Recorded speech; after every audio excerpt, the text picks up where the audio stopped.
There's a fascinating little-known custom that some have to break off a small piece of matzah from the afikomen and keep it the entire year. The Be'er Hetev records how some would put a hole through it and wear it around their neck as a kameya, and rules that piercing the matzah is not prohibited on Yom Tov. The Mishnah Brura, however, warns against fashioning it into the shape of a Magen David, a Jewish star, or a circle on Yom Tov. Some poskim are concerned that this entire minhag wastes or disrespects food, while others defend the practice, as it has been observed for generations and serves as a reminder of the exodus from Egypt.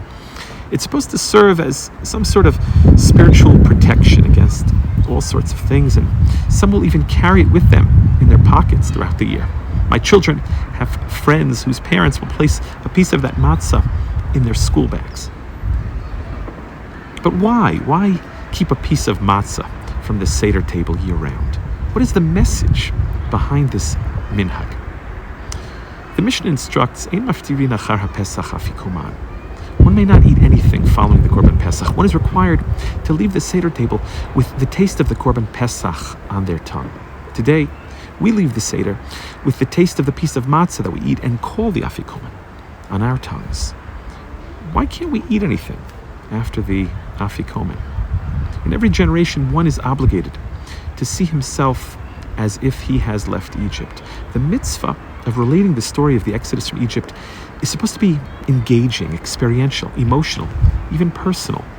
The Rambam emphasizes and amplifies this when he changes the language of the Mishnah ever so subtly and writes that one is obligated to make himself appear as if he himself is leaving Egypt right now.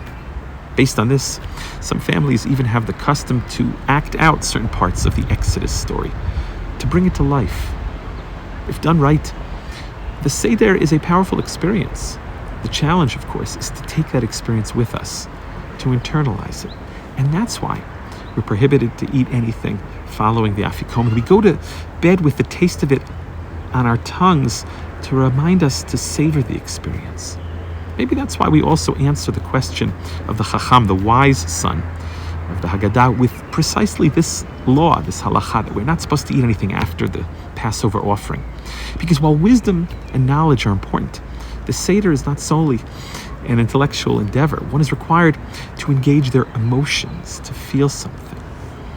As Pesach quickly comes to a close, we try and savor that experience. Hold on to it. Let it linger, just like the taste of the afikomen.